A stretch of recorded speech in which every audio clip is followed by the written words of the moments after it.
There's a lot of facts and circumstances around it, but we're not going to let this go because you should not be able to smear 5,000. Her disgusting, gross elitism and her complete out of touch nature with respect to the rest of the world. Sunny Hostin goes on The View. To neo-Nazis. But look, what did it take for us to get to the point of an apology? We had to threaten a lawsuit, Jesse. The ladies of The View. Speaking of Sunny Hostin, take a look at SOT 15. I worry about the working class. I worry about my mother, a retired teacher. What happens when a conservative firebrand declares legal war on daytime TV's loudest table? You don't get a debate, you get a detonation. This isn't just some petty celebrity feud. This is what happens when the outrage machine gets served a subpoena instead of applause. Charlie Kirk didn't walk into the circus, he brought the fire marshal. And suddenly, the queens of daytime drama are scrambling to figure out how to spin a $100 million reality check. Say false things. I'm a public figure. But when you go after 16 and 17-year-olds that travel from across the country that then have to... Just because you didn't go to college doesn't mean you're stupid, and it doesn't mean that you don't have wisdom. What happens when one of America's loudest conservative voices picks a fight with the noisiest table on television? You don't get a debate. You get a detonation. Charlie Kirk, the founder of Turning Point USA, has just hit The View with a $100 million lawsuit. Yes, you heard that right. Over claims the show linked his youth summit to neo-Nazis. And just like that, the queens of daytime drama aren't sipping tea. They're scrambling for legal counsel. It all started at a Turning Point USA event in Florida, where over 5,000 high school and college students gathered for a weekend of speeches, politics, and grassroots momentum. There's a lot of facts and circumstances around it, but we're not going to let this go because you should not be able to smear 5,000. But instead of headlines about young people engaging in civic life, The View threw a Molotov cocktail on air, suggesting Kirk's event was cozy with hate groups. That's when things exploded. Most media beefs end with a half-hearted tweet or a segment on some rival podcast. This one? It escalated straight into federal territory. Kirk didn't fire back with sound bites. He served papers. His message was loud and legal. Smear 5,000 kids on national television, and there will be consequences. Now, The View, a show known more for its synchronized gasps than civil discourse, has found itself in the hot seat.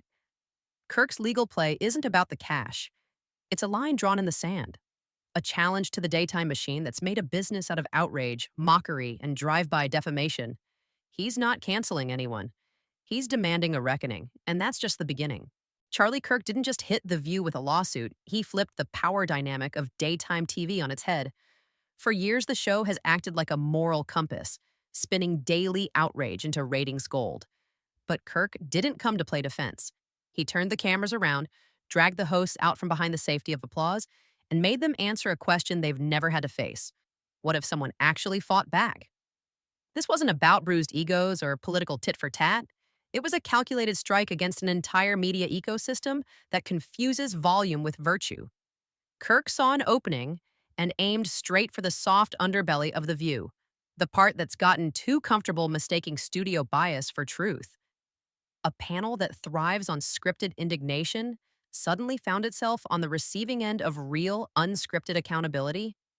And the genius of Kirk's move? He didn't show up with insults. He showed up with consequences. In one move, he transformed himself from guest to gladiator. While The View peddled yet another round of eye rolls and smug chuckles, Kirk served them a reminder that free speech doesn't mean freedom from responsibility. No viral clip, no Twitter rant. Just cold, hard legal pressure, the kind daytime hosts aren't used to dealing with. And behind the scenes, you can bet the panic is setting in. BC lawyers combing through transcripts, producers whispering in corridors, everyone wondering how the show that dishes out daily takedowns just became the one getting dragged. For once, The View isn't setting the narrative. It's trapped inside it. Sunny Hostin built her reputation on being The View's resident legal expert. Sharp-tongued, credentialed, and always ready to drop courtroom lingo between coffee sips and celebrity gossip. But now, the irony is impossible to ignore. She's no longer the analyst. She's part of the analysis. The same woman who once dissected lawsuits for sport is now watching her own words dissected by real attorneys. Hostin's commentary wasn't just a casual take. It implied that Turning Point USA, and by extension Kirk and his attendees, were associated with white supremacists, a claim broadcast to millions. For years, The View has tossed verbal grenades under the banner of just having opinions. But now, one of those grenades may have detonated in their own studio. What's worse, the elite posture. In one breath, Hostin painted an entire group of young conservatives as uneducated. In another, she casually referenced voting trends with a level of detachment that felt more smug than informed. It wasn't just dismissive, it was condescending. And in the age of receipts, that kind of commentary doesn't just disappear, it becomes evidence. Now, the courtroom doesn't care about applause breaks. It doesn't care how many law school degrees you can name drop before the next segment. It wants facts, proof. And when your commentary gets interpreted as character assassination, that Harvard credential suddenly looks more like a liability than a shield. Sunny's law degree used to give her credibility. Now it gives her something else. Accountability. The View was never just a talk show. It became a spectacle, a daily circus of hot takes, where debate was replaced by volume and disagreement met with synchronized gasps.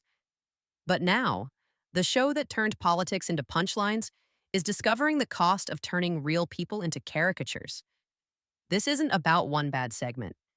It's about a system that got drunk on its own outrage and forgot that microphones amplify more than just opinions. They amplify liability. For years, The View has been allowed to operate like a courtroom with no rules, where evidence doesn't matter, and judgment is passed before the facts arrive. Every guest becomes a target. Every topic gets spun into a moral crisis. It's not a round table, it's verbal dodgeball dressed in daytime glam. And the hosts, they don't just disagree, they dismiss. That's the real issue here. The View stopped engaging in conversation a long time ago. It performs debate the way pro wrestling performs conflict, loud, exaggerated, and pre-scripted for maximum effect. And audiences bought in because it was entertaining.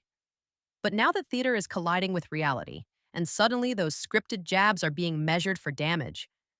What Charlie Kirk has done isn't just sue a show. He's dragged the entire format into the light. He's asking the question no one in mainstream media wants to answer.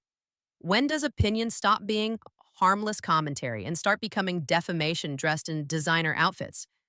Because at the end of the day, calling it just talk doesn't work when it leaves real reputations scorched. Commentary has consequences. And The View is learning that lesson the hard way. Cue the predictable defenses. This is cancel culture. They're trying to silence women.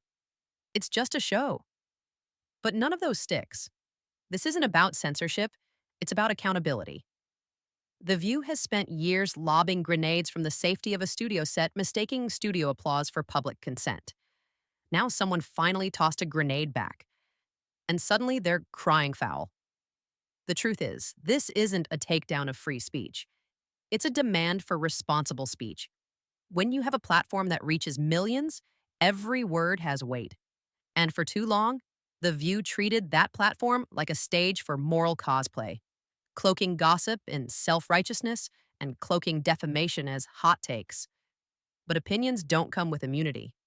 And speech that damages real people with real lives isn't above the law just because it comes with a makeup team and cue cards. Charlie Kirk didn't sue to silence anyone. He sued to set a precedent. You can mock him, meme him, roll your eyes at him, but you can't falsely link his organization to hate groups and expect zero consequences. That's not courage, that's carelessness.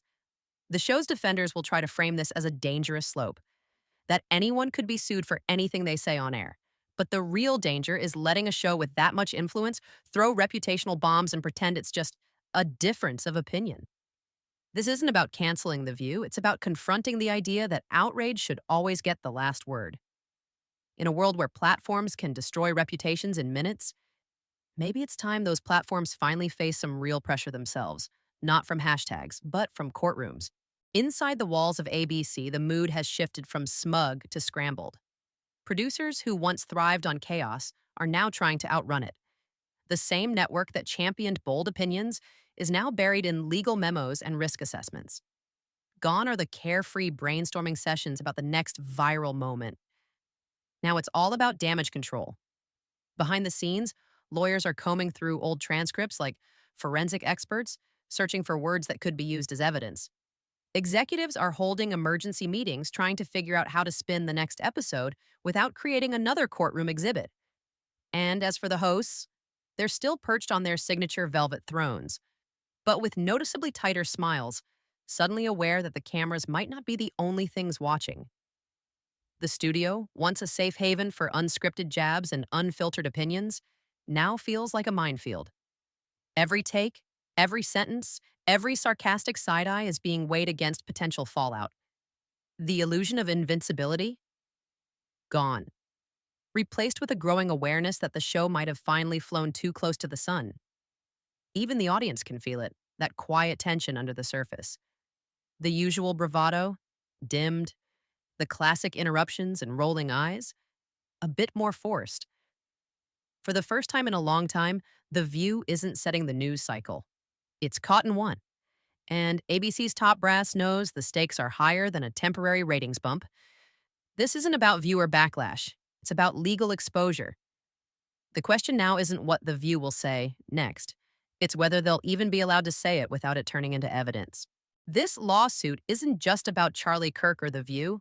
It's about what happens when a media machine built on mockery and moral superiority finally gets challenged by something it can't control. Consequences.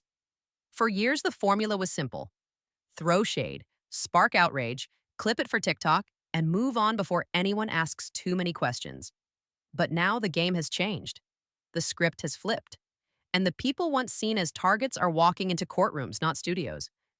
Kirk's $100 million lawsuit didn't just rattle the hosts. It sent a warning shot through the entire media landscape. Because if a daytime talk show can get slapped with legal papers over reckless commentary, what does that say about the rest of the outrage industry? The podcasters, the panel shows, the viral ranters who've made careers out of turning people into punchlines, they're all watching closely. And they should be. For the first time, the idea that you can say anything, label anyone, and hide behind just an opinion is being legally tested. Not in think pieces, not in social media threads, in court, where evidence matters, not charisma, where performance gets replaced by proof. This isn't about silencing loud voices. It's about forcing them to listen to the echo, to realize that the damage done in pursuit of claps and clips doesn't just disappear after the commercial break. It lingers. And now, thanks to one well-timed lawsuit, it's finally being measured. So, no. This isn't just tabloid fodder or political theater. It's a cultural checkpoint, one that asks, what happens when the people who talk for a living are suddenly forced to defend what they say? For years, The View operated like an untouchable echo chamber, shouting down dissent, scoffing at nuance, and turning disagreement into a daily spectacle. But now, that echo just bounced back, and it's louder than ever. Charlie Kirk didn't just disrupt the show's rhythm. He exposed the fragile foundation beneath its theatrics. Because let's be honest, The View stopped being a place for real conversation a long time ago. It became a performance, a pageant of pre-packaged outrage where facts took a backseat to facial expressions and applause cues. Every segment was a battle, every guest a target, and every headline a chance to play judge and jury with zero accountability. Until now. Now, the same voices that mocked uneducated voters and ridiculed alternative viewpoints are being forced to confront the very thing they've weaponized for years, the power of their own words. Only this time, they don't get to control the narrative. The court does, and that's the real twist. The show that spent years calling out others is finally being called out itself. Not with clickbait. With court dates, not with memes, with motions. The irony is poetic. A show obsessed with being right now has to prove it under oath. No clever edits, no laugh tracks.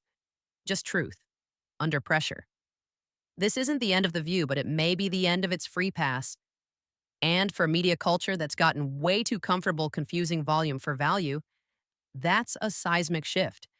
Because when the cameras stop rolling and the microphones go quiet, the question remains, what happens when the talk stops and the accountability begins?